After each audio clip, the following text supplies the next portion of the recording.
Assalamualaikum warahmatullahi wabarakatuh. Untuk memulai pembelajaran pada hari ini, alangkah baiknya kita membaca suratul Fatihah. Al-Fatihah. A'udzubillahi minasyaitonir rajim. Bismillah. Iya kan.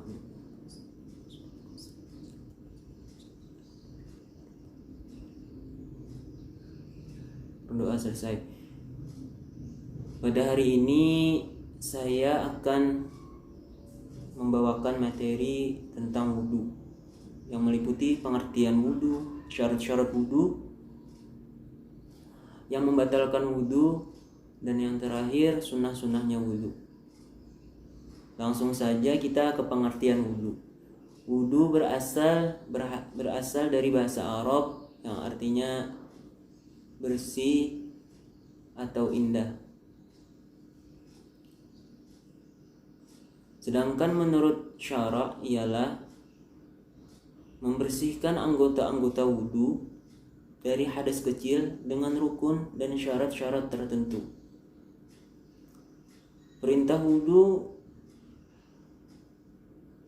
dijelaskan di dalam Al-Quran surah Al-Ma'idah ayat 6 yang berbunyi Bismillahirrahmanirrahim. يا أيها الذين آمنوا إذا قمتم إلى الصلاة فاغسلوا وجوهكم وأيديكم إلى المرافق وامسحوا برؤوسكم وأرجلكم إلى الكعبين, yang artinya, wahai orang-orang yang beriman, apabila kamu hendak mengerjakan salat, maka basuhlah mukamu dan kedua tanganmu sampai siku, dan sapulah kepalamu, dan basuhlah kedua kakimu hingga kedua mata kaki. Dan dijelaskan dalam hadis, begitu besar faedah wudhu ini di mana hadis yang diriwayatkan oleh sahabat Utsman bin Affan radhiyallahu an, Rasulullah sallallahu alaihi wasallam bersabda, Man tawadda'a fa ahsana al-wudu kharajat khatayahu min jasadihi hatta takhruja min tahti azfarihi, yang artinya barang siapa yang berwudu dan membaguskan wudunya, maka keluarlah dosa-dosa dari badannya sampai-sampai ia akan keluar dari bawah kukunya. Begitu besar faedah wudhu ini. Selanjutnya rukun-rukun wudhu. Rukun-rukun wudhu ada 6. Yang pertama, niat. An-niyatu fil qalbi, niat itu letaknya di dalam hati.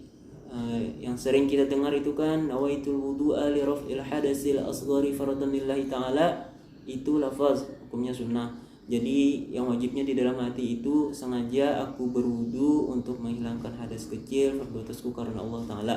Itu wajibnya di dalam hati. Yang kedua, membasuh muka. Yang ketiga, membasuh kedua tangan sampai siku. Yang keempat, mengusap sebagian kepala.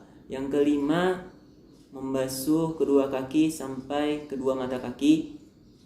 Dan yang terakhir tertib, artinya berurutan dari niat sampai membasuh kaki.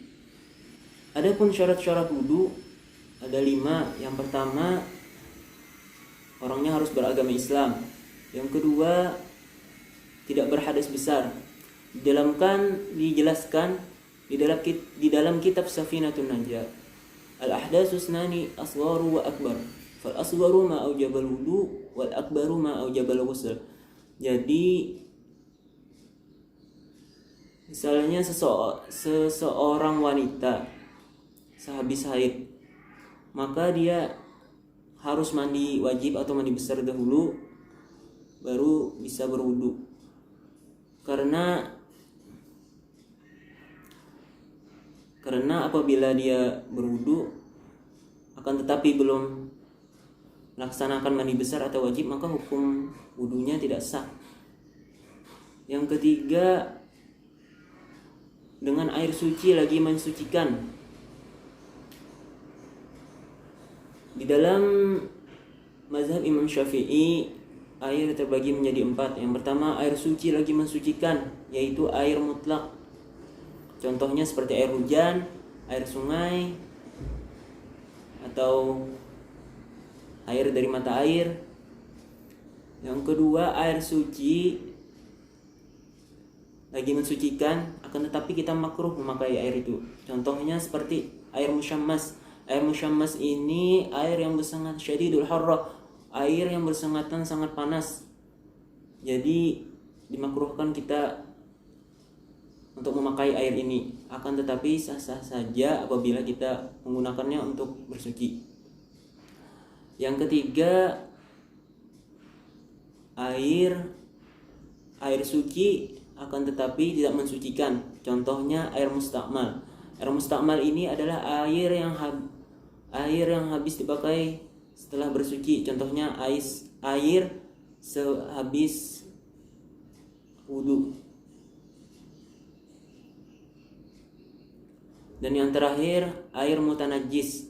Air mutanajis ini ialah air yang terkena najis, air yang kurang dari 2 kulah. 2 kulah ini setara dengan 270 liter. Jadi apabila ada air yang kurang dari 270 liter kemasukan benda najis dan berubah warna, rasa dan baunya, maka sudah jelas air ini tidak bisa dipakai untuk bersuci. Yang keempat, tidak ada yang mencegahnya air sampai ke anggota wudhu. Jadi contohnya seperti apabila ada cat di anggota wudhu, maka itu harus dibersihkan terlebih dahulu agar air bisa menyerap ke anggota wudhu. Apabila catnya tidak dihilangkan, maka wudhunya tidak sah. Yang kelima, bisa membedakan mana yang wajib dan mana yang sunnah. Artinya dia mengetahui mana yang wajib, mana yang sunnah. Contohnya yang wajib tadi rukun-rukunnya itu wajib. Kalau yang sunnah seperti membasuh kedua telinga, ini hukumnya sunnah. Selanjutnya, perkara-perkara yang membatalkan wudhu. Yang pertama, keluarnya sesuatu dari kubul dan dubur. Mohon maaf, kubul di sini ialah lubang bagian depan dan dubur ini lubang bagian belakang. Contohnya misalnya buang air besar atau buang air kecil atau kentut dan lain sebagainya. Yang kedua, hilangnya akal disebabkan gila, pingsan, mabuk maupun tidur nyenyak. Yang ketiga, bersentuhannya kulit antara laki-laki dan perempuan yang bukan mahramnya bila satir, tanpa penghalang, tanpa adanya penutup. Dan yang terakhir, menyentuh kemaluan dengan jari jemari dengan tangan, maka itu juga membatalkan wudhu. Adapun sunnah-sunnahnya wudhu, yang pertama, membaca basmalah atau bismillahirrahmanirrahim sebelum berwudu. Yang kedua, membasuh kedua tangan sampai pergelangan tangan. Yang ketiga, berkumur-kumur, madmadah. Yang keempat, istinsyak, yaitu memasukkan air ke dalam hidung. Yang kelima, mengusap seluruh kepala. Yang keenam, mendahulukan anggota yang kanan daripada yang kiri, taqdimul yumna 'alal yusra, mendahulukan anggota yang kanan daripada yang kiri. Yang ketujuh, mengusap kedua telinga, luar dan dalam. Yang kedelapan, meniga-kalikan basuhan. Yang wajibnya membasuh itu yang pertama itu yang wajib, yang sisanya itu sunnah. Yang kesembilan, menyela jari-jari tangan dan kaki.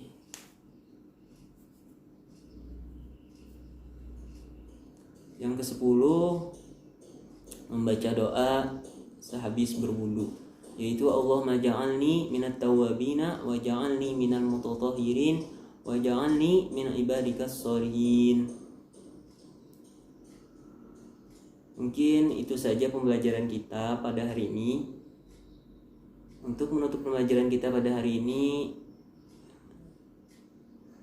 marilah kita bersama-sama membaca doa kafaratul majlis. Subhanakallahumma wa bihamdika asyhadu an la ilaha illa anta astaghfiruka wa atubu ilaik. Mungkin itu saja yang saya dapat sampaikan. Kurang lebihnya mohon dimaafkan. Assalamualaikum warahmatullahi wabarakatuh.